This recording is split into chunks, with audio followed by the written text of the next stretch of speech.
Saglit lang, Apo. Lolo, bilis! Lolo, kailan po ba kayo? Anong nangyari, Papa? Pa! Tuwagan ang ambulansya, bilis!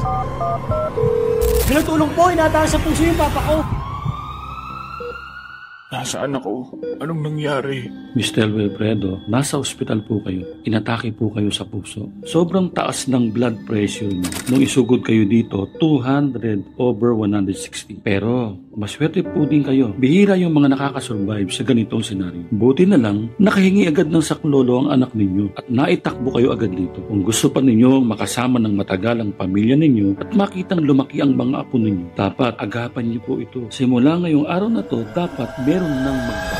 Hindi ko malilimutan yung nakakatakot na trahedyang nangyari sa akin. Hindi ko alam, meron na palang delikadong lason sa dugo ko. Lason, kaya naging barado ang mga ugat ko. Inatake ako sa puso na muntik ko nang ikamatay ng maaga. Bago lang natuklasan ng mga eksperto ang tungkol sa delikadong lason na ito. Na siya ring ugat kaya maraming Pilipino ang nagkakaroon ng iba't ibang sakit sa puso. Kung mas mataas sa 120/80 ang blood pressure mo, malamang nasa dugo mo na din ang delikadong lason na ito. At kung sakaling hindi bumubuti ang blood pressure mo, kahit may iniinom ka ng maintenance o gamot, itong misteryosong lason din na ito ang may kasalanan. Pero hindi mo ito maririnig sa doktor mo. Mamaya, sasabihin ko sa iyo lahat ng tungkol sa delikadong lason na ito at bakit kailangan mo itong seryosohin kung gusto mong makaligtas sa mga panganib na dala nito. Sasabihin ko din mamaya yung natural at safe na 5-second blood pressure solution na nagtanggal ng lason sa dugo ko. Salamat sa Diyos dahil ilang linggo lang nawala ang bara sa ugat ko, bumaba ang blood pressure ko at bumalik na sa 120/80 dahil sa 5-second morning habit na ito. At wala itong kinalaman sa pagda-diet or pag-exercise, pag-iwas sa maalat na pagkain or pag-inom ng mga delikatong gamot na may side effects. Itong simple, safe at natural blood pressure solution na ito din ang magbabago ng buhay mo. Araw-araw, pwede mo itong gawin para maalis ang mga bara sa ugat mo at bumaba ang high blood pressure mo. Mahigit 5,000 plus Filipinos na mga nanay, tatay, lolo at lola ang natulungan ng solusyon na ito mula sa pesteng high blood pressure. Kaya tapusin mo ang video na ito para sa wakas, makontrol mo ang kalusugan mo at mabuhay ng hindi nakaasa sa ibang tao. Mag-work ito kahit anong edad mo at kahit ilang taon ka nang may high blood pressure. Mag-work din ito kahit na may iniinom ka ng maintenance o gamot. Mag-work ito kahit overweight ka at kahit nagda-diet ka.